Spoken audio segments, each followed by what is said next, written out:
Құрметті тыңдарман, 14 ғасырда жазылған Ибн Халдунның Мұқаддима атты еңбегімен таныстыруды ары қарап жалғастырамыз. Біз географиялық ерекшеліктер туралы танысып жатқанбыз. Бүгін бізде жаңа тақырып Мұқаддима, екінші Мұқаддимаға қосымша түсіндірме дейді. Жердің солтүстік жарты шарында оңтүстік жарты шарына қарағанда көптеген өркениеттер орын алған, соның себептері дейді.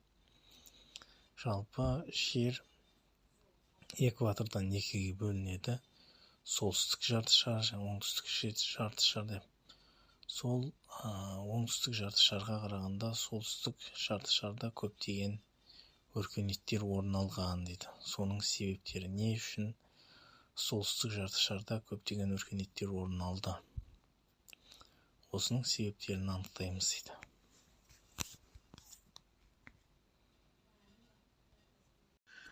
Алдыңғы видео сабақтарында автор бізге жер бетіндегі танымал дариялар, өзендер, көлдер туралы ақпарат берген, олардың орналасу жағдайлары және олардың өркениетке, адамзатқа жасап жатқан ерекшелік қызметтер туралы тоқталған болатын.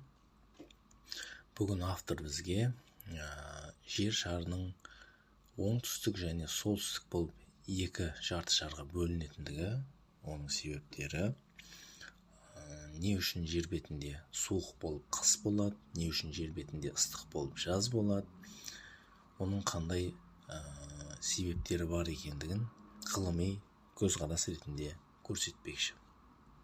Автор айтады, зерттеушілердің мутауатир хабар негізінде, яғни өте көптеген хабарлар, яғни айтылуы өте көп.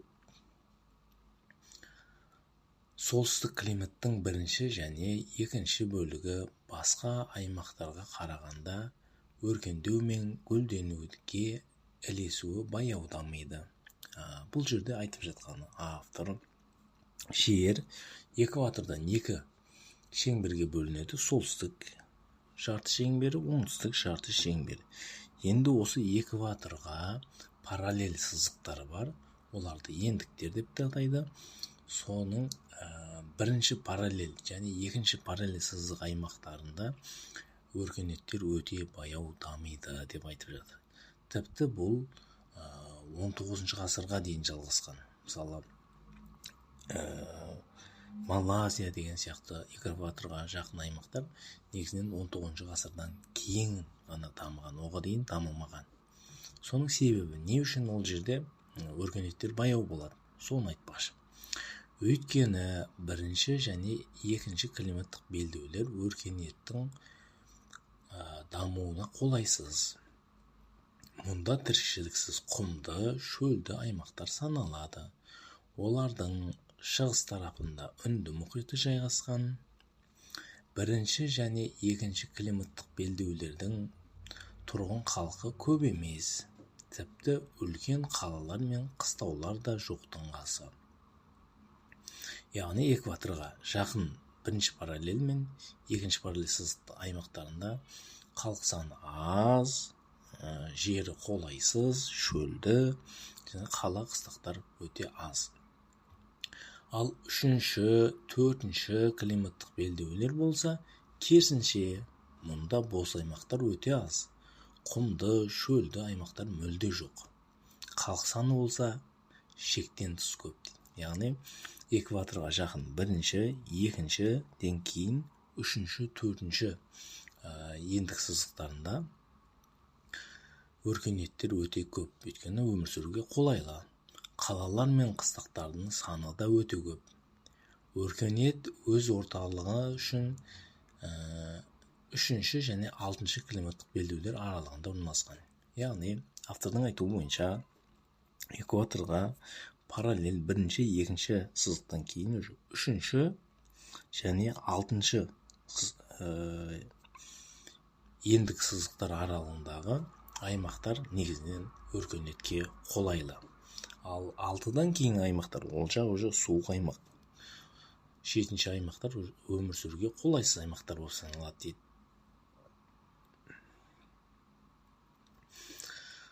Бұл енді жердің экватордан бөлген кезде солтүстік жарты шарын айтып жатыр. Енді оңтүстік жарты шарда тура сондай.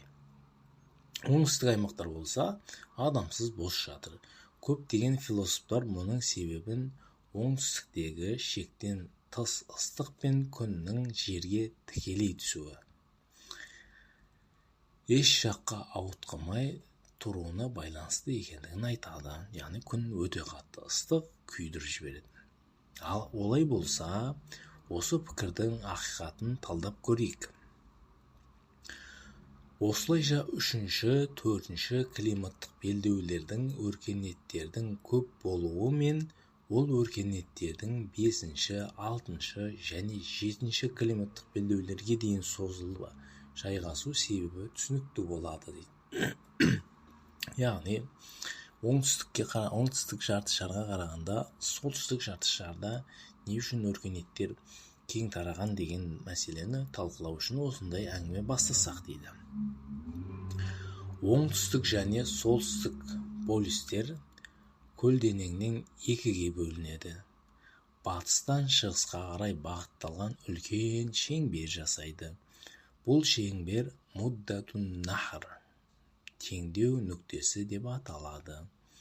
Бұл өз орнында фалакул ала, батыстан шығысқа қарай қозғалатын және бұл әдетке барша сызықтық үлес қосқаны анықталған. Бұл қозғалыстарды тек интуиция арқылы байқау мүмкін. Жұлдыздар болса, өз орбитасында осы әрекетке қарсы, яғни шығыстан батысқа қарай бағытта қозғалады. Яғни жер қозғалса, жұлдыздардың қозғалуы осыған кері бағытталған еді. Осы қозғалыстардың жиілігі жұлдыздардың қозғалыс жылдамдығына қарай ерекшеленеді. Жұлдыздардың траекториясына параллель жайғасқан фалкул ала тиесілі үлкен шеңбер оны екіге бөліп шоқ жұлдыздар деп аталатын тағы бір аспан шеңбер қозғалысы тапқан. Муддатун нахр теңдеулік шеңбері шоқ жұлдыздармен екі қарама қарсы нүктеде хамал мен мизан белгілерінің басына қиылысып, олардың солтүстік және оңтүстік бөліктеріне бөлінеді. Яғни аспан әлемінде шоқ жұлдыздардың өзін осы оңтүстік жартышар және солтүстік жартышар негізінде бөлген. Бізде амал айы деген бар, және мизан деген таразы айы деген бар. Амал айы келсе, демек солтүстік жартышарына тиесілі шоқ жұлдыздардың кезегі келді деген сөз. Ал таразы келсе, яғни мизан айы келсе, таразы мизан айы келсе, оңтүстік бөліктің шоқ жұлдыздарының уақыты келді деген сөз, яғни күн суиды. Яғни уақыты келу деген не десе, хамал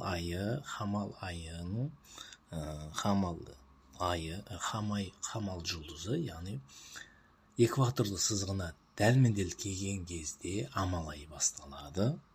Күн, яғни күн келіп, экватордың дәл экваторға келген кезде амал айы басталады. Одан кейін бұл солтүстік жарты шарға қарап қозғалады, яғни күннің түсуі.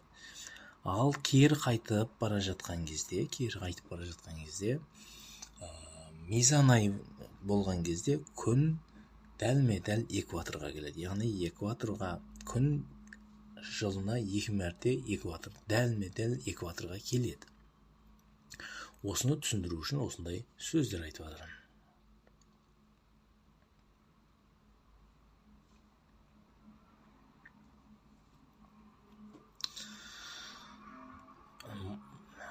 Муддатун нахр теңдеулік шеңбері шоқ жұлдыздарымен екі қарама қарсы нүктеде, яғни амал мен мизан белгілерінен басында қиылысып, олардың солтүстік және оңтүстік бөліктерге бөледі. Теңелуші шеңберде солтүстікте жайғасқан хамалдан сонау сүмбілеге дейін, оңтүстігінде мизаннан хутқа дейін, яғни амал айынан сүмбілеге дейін. Бұл күн экватордың солтүстік бөлігінде болады. Мизаннан хутқа дейін, яғни балыққа дейін, экватордың, яғни оңтүстігінде болады, оңтүстік жарты шарында болады. Сол кезде амалдан сүмбілеге дейін экватордың солтүстігінде болғанда, яғни біздің солтүстік жақта жаз болады. Ал мизаннан хутқа дейін жердің оңтүстік бөлігінде болған кезде күн, бізде күн суық болады да, оңтүстік аймақта, жаңағы Австралия жақта жаз болады. Автордың айтып жатқаны осы. Оңтүстік және солтүстік шоқ жұлдыздары көкжиекте жердің барша жағынан салыстырғанда жердің деңгейінен батыстан шығысқа қарай бағытталған теңдік сызығына қарсы жайғасқан сызық пайда болады. Бұл теңдік сызығы экватор деп аталады. Астрономиялық бақылаушылардың пікіріне орай бұл сызық бірінші климаттың басталу нүктесіне сай келеді. Барша өркениеттер осы экватордың солтүстігінде орналасқан. Солтүстікке қарай бағытталған аймақтар баяу көтеріліп бара бере 64 градустық дәрежеге жетеді. Бұл жетінші климаттық белдеудің соңы болып, өркениеттер осы жерден туындайды, осы жерге дейін туындайды. Егер оның биіктігі 90 градусқа жетіп, полюстік шеңберіне түсіп қалса, полюс бастапқы нүкте орнына теңдік нүктесі көкжиек орнына өтеді. Сонда көк жұлдыздар 6-ы солтүстік бөлігінде, қалған 6-ы оңтүстік бөлігінде орналасқан, яғни 12 ай болса, соның 12 айының 6-ы солтүстікке тиесілі, 6-ы оңтүстікке тиесілі. 64 пен 90 градус аралығында ыстық пен суық ортасында жылу алмасу әрекеті жүзеге шығу амалсыздан бұл аймақтарда өркениет болмысы келмейді дейді. Яғни ауа райының, климаттың өркениетке әсері. Сіз солтүстікте тұрсаңыз, бір уақытта күн ысиды, біршама уақыттан кейін күн салқындай бастайды, қыс келе бастайды. Демек, қысқа дайындалу керек. Сіз қыс өзіңіздің тіршілігіңіз үшін, қыстан қорғану үшін әрекет жасайсыз. Бұл әрекеттер сол өркениетке әсер етеді. Көктем келеді. Көктемде сіз міндетті түрде егін егіп алуыңыз керек. Сол егініңізді қыс бойы жеуіңіз керек. Өйткені қыста ешқандай жерден азық таппайсыз. Осындай климаттық әсерлер өркениетке әсер етеді міндетті түрде. Ал экваторлық аймақтарға, жақын аймақтарда мұндай жағдай жоқ, қыс болмайды ол жерде. Үнемі күн ыстық. Сондықтан экваторға жақын аймақтарда не үшін осы уақытқа дейін өркениет болмады дегенге автор ғылыми түрде осындай жауап беріп жатыр. Күн экватор үстінен тоқты мен таразы жұлдыздарының басында бастапқы нүктеде болады. Яғни амал, тоқты деп атқан амал мен мизан шоқ жұлдыздарында бастапқы нүктеде болады. Яғни кейін сол жерден саратан және жадди шоқ жұлдыздары басына дейін төмендейді. Күннің экваторлық сызықтан 24 градустық дәрежеге қамтиды. Яғни амал айы келгенде күн экватордың 0-0 дәрежесінде болады. дәл сызығында болады. Ал одан кейін Саратан, Жадди кезінде солтүстікке қарай 24 градусқа дейін солтүстік аймаққа еніп кіріп кетеді. Солтүстік полюске қарай қайтарылғанда бастапқы нүктеде қаншалықты алыстаса, оңтүстік полюсте соншалықты төмендейді. Яғни солтүстік аймаққа қаншалықты күн барынша кіріп келсе, оңтүстік аймақта олардың салқындайды. Ғалымдар мұны географиялық кеңдік деп атайды. Сонымен қатар, солтүстік шоқ жұлдыздары экватор сызықтан баяу-баяу көтеріліп, Саратан шоқ жұлдызы басталғанша жетсе, оңтүстік шоқ жұлдыздары бұл мезетте төмендейді. Яғни ең кіріп барған кезде, жаңағы Саратан шоқ жұлдызында барған кезде, яғни шілденің кездері ғой, ең соңғы маусымның кездері, ең барынша солтүстікке келген сәтте оңтүстік аймақтарда салқындық орнайды. Біз айтып өткеніміздей, оңтүстік шоқ жұлдыздары бастапқы өсінде Жадди шоқ жұлдызынан тұсынан келгенде түседі. Солтүстік зенит өсі көтерілу жалғасады және оның ең ұзақ солтүстік шекарасы, яғни зениттік нүктеде Саратан шоқ жұлдызында жетеді. Бұл аралық кеңдігі 24 градусқа жетіп, Хижаз бен оған жақын аймақтарда байқалады. Яғни күннің жылжуы Хижаз аймағына дейін кіріп келеді. Саратан шоқ жұлдызының басы экватордағы теңдік сызығына ауғанда солтүстік полюс биіктігі арта түсіп, ол зенит нүктеге жетеді. Полюс биіктігі 24 градустық дәрежеден асқанда күн зенит нүктесінен төмендейді. Солтүстік полюс 64 градус болғанда күн зенит нүктеден алыста қала береді. Сонымен бірге оңтүстік полюстік зениттік нүктеден төмендейді әрі тура соған ұқсас болады. Яғни күн қайтадан экваторға қайтады, одан кейін оңтүстік аймаққа кетеді. Оңтүстік аймақтың жағдайы да тура сондай. Содан ұзақ уақыт ыстық бармай қалып, шектен тыс суық пен мұздық жүзеге асады. Яғни күн солтүстік аймақта болды, қайтадан экваторға келді. Экваторға келген кезде бұл жерде мизан басталады. Мизан бұл енді қыркүйектің ортасынан кейінгі, яғни күн мен түннің теңелу уақыты. Одан кейін күн солтүстік жарты шарынан алыстап, оңтүстік жарты шарға еніп кетті. Сол кезде ол барынша оңтүстік жарты шарға еніп барған кезде солтүстік аймақта суық орнап, қар жауып, боран соғып, мұз қатып, осындай жағдай болып жатады.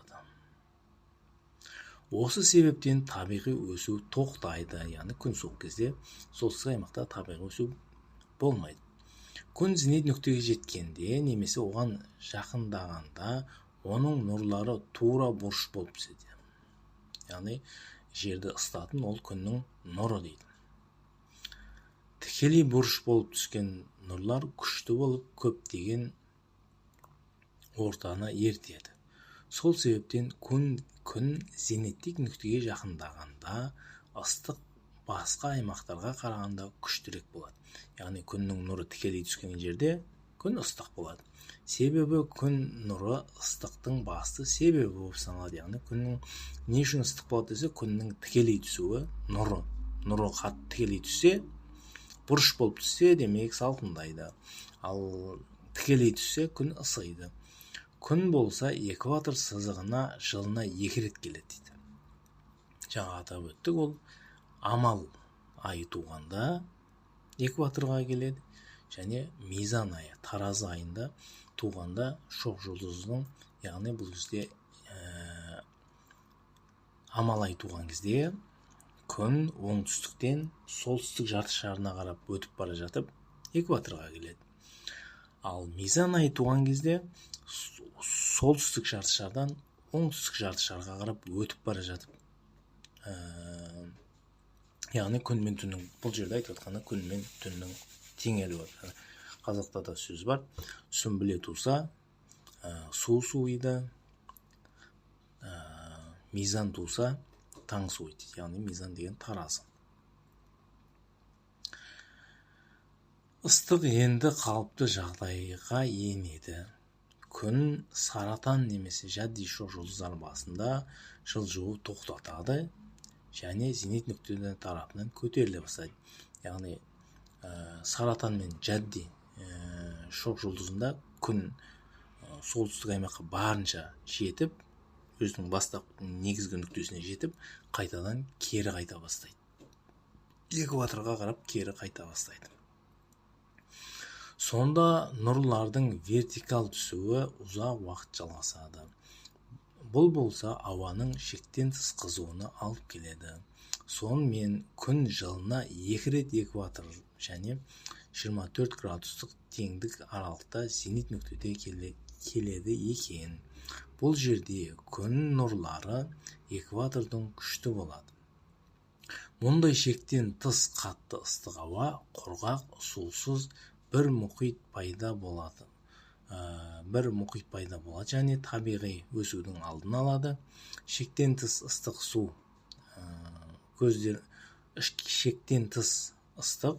көздерін құртып, минералдар, өсімдіктер, жануарлар табиғаты өсу күшін жоғалтады. Себебі табиғи өсім ылғалдыққа байланысты.